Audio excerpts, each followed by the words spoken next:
आपको सबको नमस्कार। कैसे हैं आप सब लोग? मुझे भी कोरोना हो गया था और लगभग 7-8 दिन मैं होम आइसोलेशन में रहा। आप सबकी खूब दुआएं मिली, आपका खूब आशीर्वाद मिला, आपकी सबकी शुभकामनाएं आ रही थी, उसके लिए आप सबका बहुत बहुत शुक्रिया, तहे दिल से शुक्रिया। मुझे लगभग 2 दिन बुखार रहा, उसके बाद मैं ठीक था लगातार, लेकिन जो कोविड के प्रोटोकॉल हैं उसके हिसाब से मैं 7-8 दिन होम आइसोलेशन में रहा। अब मैं वापस आप सबकी सेवा में हाजिर हूँ। आप सब लोगों की शुभकामनाओं के लिए बहुत बहुत शुक्रिया। लेकिन दिल्ली में जो कोरोना की रफ़्तार बहुत ज़्यादा तेज़ी से बढ़ रही है, उसको लेके मैं हमेशा से चिंतित था। हालांकि मैं होम आइसोलेशन में था, लेकिन फ़ोन के ऊपर मैं लगातार अपने सभी ऑफिसर्स से, चीफ सेक्रेटरी साहब से, हेल्थ मिनिस्टर से, सबसे लगातार संपर्क में था। जो इंतज़ाम किए जा रहे हैं और जिस तरह से कोरोना की स्पीड बढ़ रही है उसके ऊपर मैं नज़र रखे हुए था।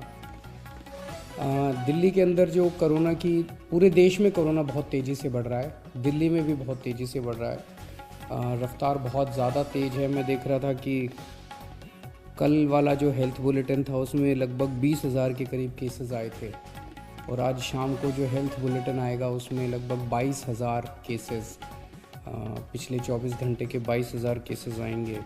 तो डेली बहुत तेज़ी से केसेस बढ़ रहे हैं, जो एक चिंता का विषय तो है, लेकिन जैसे मैंने पहले भी बोला था, घबराने की बात नहीं है। जब मैं बोल रहा हूँ घबराने की बात नहीं है, तो मैं सारा डेटा एनालाइज करके बोल रहा हूँ। पिछली जो वेव आई थी अप्रैल मई में, उसमें 7 मई को इतने ही डेली केसेस आते थे, 20,000 के करीब। जैसे अभी 20,000 केसेस आए, कल 20,000 cases per day daily cases आए। 7 मई को भी 20,000 केसेस आए थे पिछली वेव में, लेकिन 7 मई को 341 मौतें हुई थी। 341 मौतें। लेकिन कल जब 20,000 केसेस आए हैं तो 7 मौत हुई हैं। एक भी नहीं होनी चाहिए, लेकिन कंपैरिजन में केवल 7 मौत हुई हैं। 7 मई को जब 20,000 केसेस आए थे तो लगभग 20,000 बेड्स दिल्ली में भरे हुए थे, लेकिन कल जब 20,000 केसेस आए हैं तो लगभग 1,500 बेड केवल दिल्ली में भरे हुए हैं। तो उस तरह से इस वेव के दौरान डेथ भी काफ़ी कम हो रही हैं और लोगों को अस्पताल जाने की भी काफ़ी कम ज़रूरत पड़ रही है। ये डेटा मैंने आपको इसलिए नहीं बताया कि इसलिए अब हम मास्क पहनना बंद कर देंगे और गैर जिम्मेदार हो जाएंगे। ये डेटा मैंने आपको इसलिए बताया कि पैनिक करने की कोई ज़रूरत नहीं है, घबराने की कोई ज़रूरत नहीं है, डरने की कोई ज़रूरत नहीं है, लेकिन जिम्मेदारी के साथ काम लेने की ज़रूरत है। जो मैं बार बार बोल रहा हूँ कि मास्क पहनना सबसे ज़रूरी है। मास्क पहनना सबसे ज़रूरी है। कई लोग मेरे से प्रश्न पूछ रहे हैं, लॉकडाउन लगेगा? हम लॉकडाउन नहीं लगाना चाहते। लॉकडाउन नहीं लगेगा अगर आप मास्क पहनोगे तो। मास्क पहन के घर से बाहर निकलो, मास्क पहन के चारों तरफ घूमो। अगर ज़रूरत ना पड़े तो घर से बाहर ना ही निकलो, अभी थोड़े दिन कोई ज़रूरी नहीं है, लेकिन मास्क पहनना बहुत ज़रूरी है। सोशल डिस्टेंसिंग बहुत ज़रूरी है।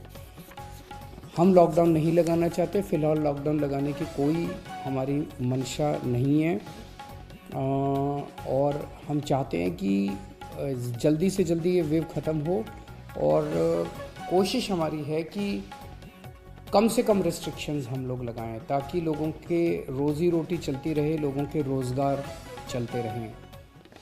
एलजी साहब और मैं दोनों मिलके पूरी सिचुएशन को लगातार हम लोग नज़र रखे हुए हैं। कल हमारी डीडीएमए की दोबारा मीटिंग है। उस मीटिंग में एक्सपर्ट्स के साथ फिर से हम रिव्यू करेंगे सिचुएशन को कि क्या और करने की ज़रूरत है, नहीं है। केंद्र सरकार से लगातार हम लोग संपर्क में हैं। केंद्र सरकार से भी हमें पूरा सहयोग मिल रहा है। तो सब लोग मिलके, मैं, एलजी साहब, हमारे सारे ऑफिसर्स, केंद्र सरकार, सब लोग मिलके सिचुएशन के ऊपर नज़र रखे हुए हैं और सिचुएशन को कंट्रोल किए हुए हैं। पहले भी हम सब दिल्ली वासियों ने मिलके कोरोना की इतनी बड़ी इतनी ख़तरनाक लहर थी जो अप्रैल वाली थी, उसको हमने पार पा लिया, तो इस लहर को भी हम लोग पार पा लेंगे। चिंता करने की ज़रूरत नहीं है, लेकिन जिम्मेदारी के साथ काम करने की ज़रूरत है। और जिन जिन लोगों ने वैक्सीन नहीं लगवाया, प्लीज़ जाके वैक्सीन ज़रूर लगवा लीजिए। वैक्सीन लगाने से मतलब ये नहीं है कि कोरोना नहीं होगा, लेकिन कोरोना अगर हुआ तो आपको कम माइल्ड कोरोना होगा, आपकी जान को खतरा नहीं होगा, आपको अस्पताल हो सकता है जाने की ज़रूरत ना पड़े। नमस्कार।